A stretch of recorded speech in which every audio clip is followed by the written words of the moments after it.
Segunda jornada de subidas en los mercados europeos, buena digestión de lo que nos decía ayer Jerome Powell y la Reserva Federal sobre el futuro de los tipos de interés en una jornada en la que seguimos mirando a los bancos centrales, al Banco de Noruega, al Banco de Inglaterra, pero en cualquier caso, bueno, pues como teníamos esa apertura en positivo, lo estábamos mencionando y lo analizamos ahora con la ayuda de Julián Coca, responsable de renta variable de MCH Investment Strategies. Julián, muy buenas tardes, bienvenido.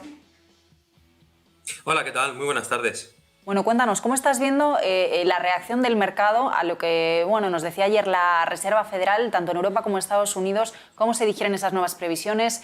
Un inicio del tapering antes de final de año, subidas de tipos que muchos miembros de la FED ven ya en 2022, varias ya clarísimas para 2023, según ese diagrama de puntos. ¿Cómo lo ves?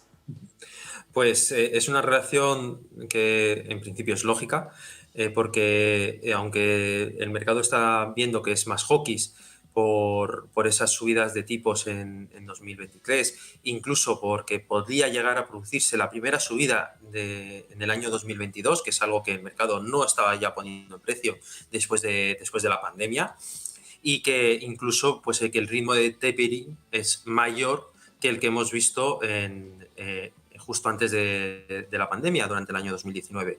Es acabar a mediados del próximo año, lo cual equivalería a reducir las compras en torno a 15.000 millones cada mes. La reacción, como digo, es positiva, es buena para el equity, porque sobre todo lo que dice es yo voy a reducirlo, pero no voy a subir tipos hasta más adelante.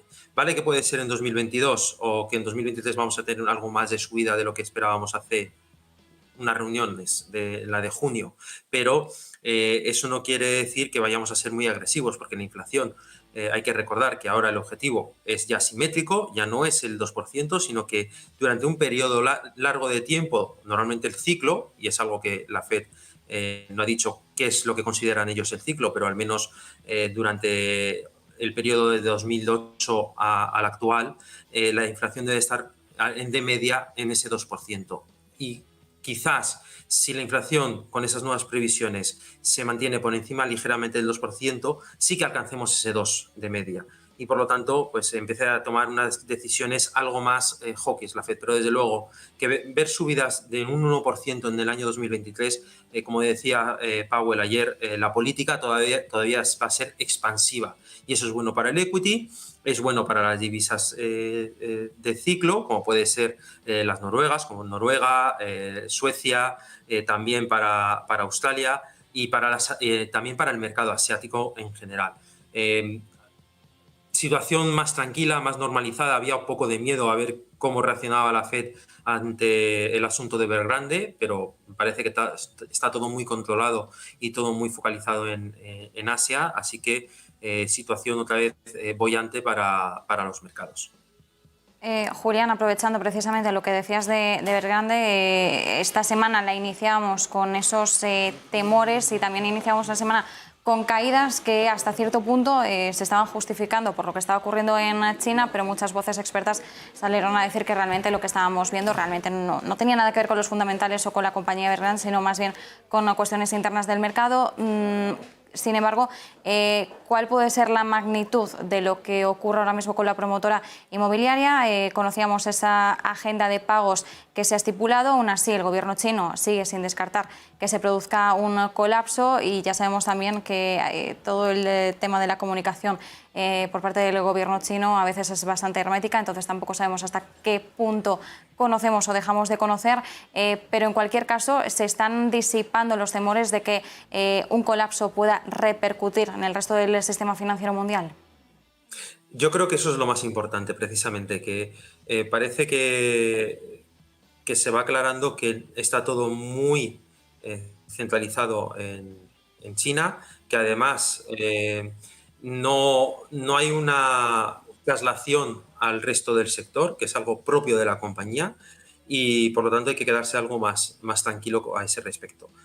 En cuanto al gobierno chino, bueno, pues salía algún informe ahora en Bloomberg durante esta mañana, pues que venía a decir que ya el propio gobierno estaba avisando a los gobiernos locales de que estuviesen atentos a que la situación de Evergrande fuera peor y que tuvieran que actuar. Pero si actuaban, fuera en el último minuto.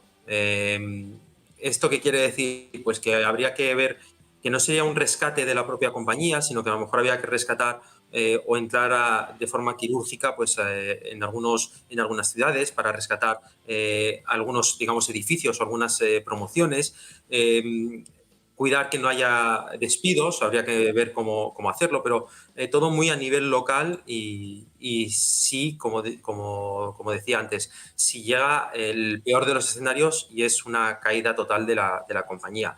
Lo más probable es que se llegue a una reestructuración de la misma.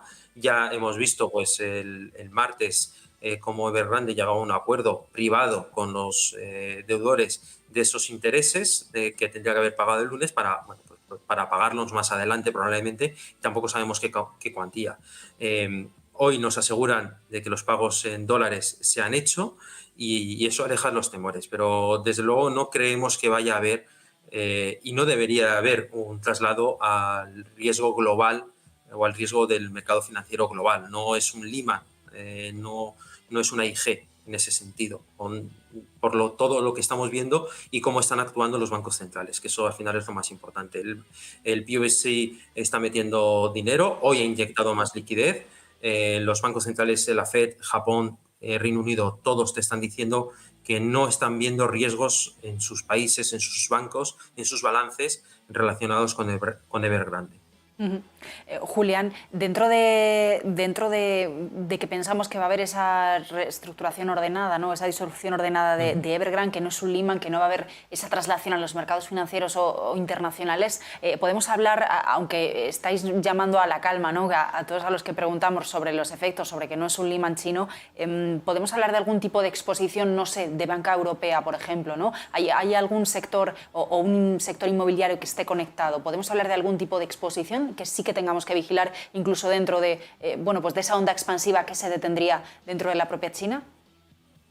Pues yo directamente que sepa no, por lo que he leído de informes, pero esto es lo de siempre, son informes de las cuentas de cierre de junio de una empresa o de un report de un fondo de inversión o de una gestora de hace también de cierre de junio.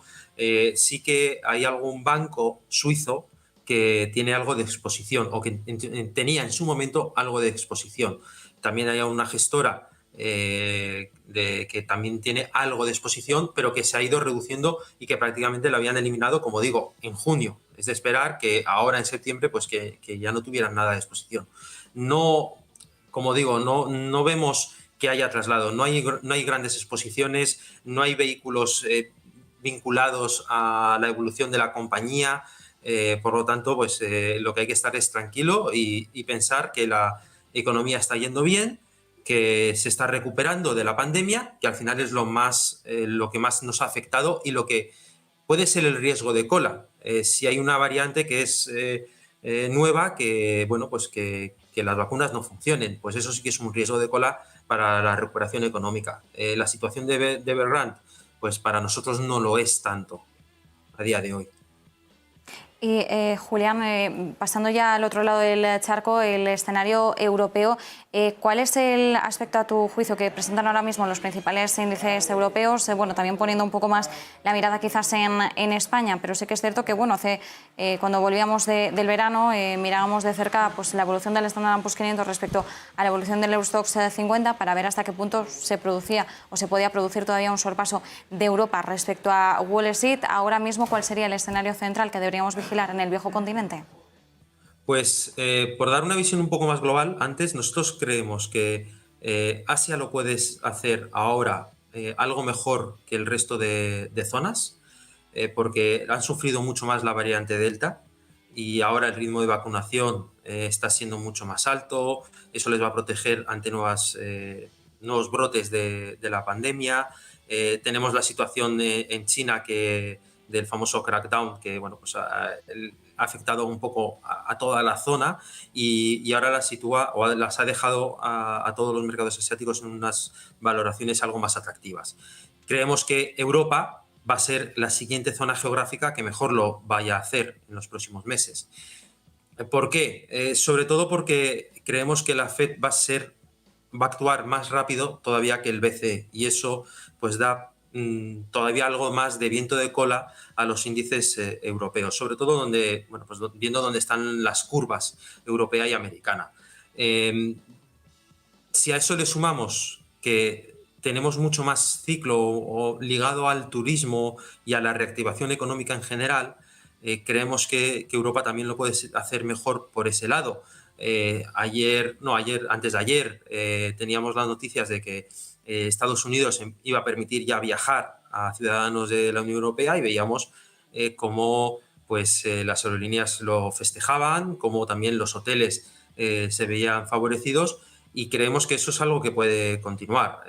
Las empresas de retail también, con la reactivación económica, con los turistas viniendo a Europa, pues van a mejorar sus cuentas, y lo único, bueno, pues las cadenas de suministros que van a seguir pesando un poco en las cuentas, pero eso es algo a nivel global y creemos que se tendrá que ir eliminando probablemente en la primera parte del próximo año.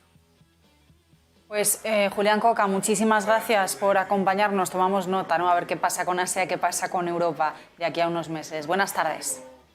Un placer, adiós, buenas tardes. Bueno, pues gracias.